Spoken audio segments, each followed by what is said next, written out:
Hello friend, मैं आनंद राज। आप सब देखिए, जेपी यूनिवर्सिटी जो छपरा में है उसका बीएड फर्स्ट ईयर का course 1 childhood and growing up और कोर्स 2 कंटेम्प्रेरी इंडियन एजुकेशन का वीवीआई क्वेश्चन डाल दिए थे।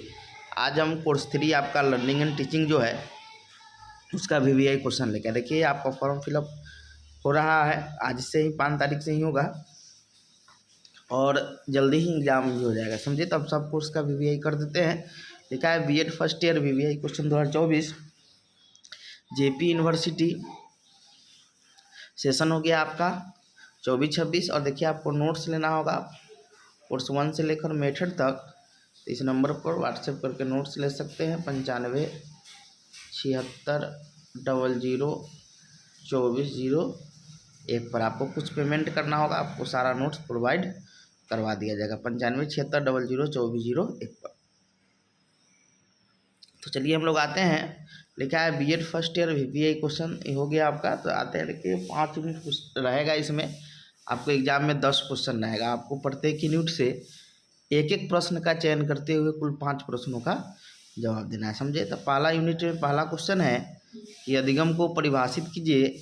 अधिगम की प्रकृति और प्रकार, प्रकृति या विशेषता पूछे तो अधिगम की प्रकृति तथा प्रकारों को लिखे, समझे। देखिए दूसरा क्वेश्चन सिद्धांत आता है, या तो व्यवहारवादी सिद्धांत पूछेगा या संज्ञानवादी सिद्धांत पूछेगा, समझे। क्वेश्चन है कि अधिगम के व्यवहारवादी सिद्धांत को लिखिए या इसी को, समझे। और करके ऐसे भी पूछ सकता है कि थॉर्नडाइक के पर्याप्त संतुलित सिद्धांत को लिखिए। और एक्स्ट्रा में क्वेश्चन है कि कोहलर के अंतर्दृष्टि, ये संज्ञानवादी सिद्धांत होता है। कहेगा अधिगम के संज्ञानवादी सिद्धांत को लिखे या कोहलर के अंतर्दृष्टि सिद्धांत को लिखे, दोनों बात क्या है, बराबर है, समझे।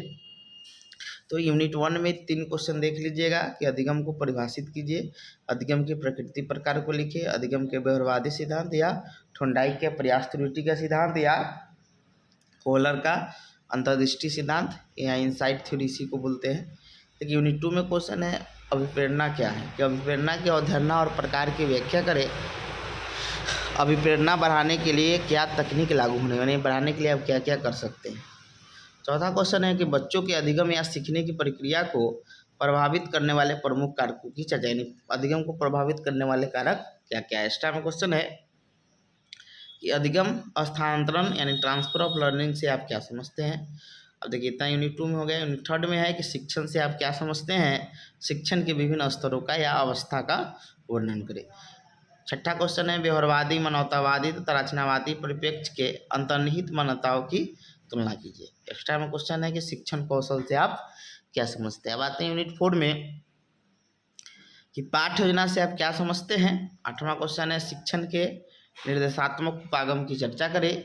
और एक्स्ट्रा में क्वेश्चन है कि सीखने के संसाधन या शिक्षण अधिगम सामग्री का वर्णन करें। यूनिट 5 में आते हैं शिक्षण युक्ति से आप क्या समझते हैं, कंप्यूटर प्रबंधित अनुदेशन सीमाएं क्या है। और एक्स्ट्रा में है कि अधिगम के सहकारी और सहयोगी उपागम का वर्णन करें। तो इतना पढ़ लीजिएगा, आपका इसी में से क्वेश्चन आएगा। और नोट्स लेना होगा तो 9576002401 पर व्हाट्सएप करके ले सकते हैं। कुछ पेमेंट करके आपका प्रोवाइड करवा दिया जाएगा नोट, समझे। Thank you.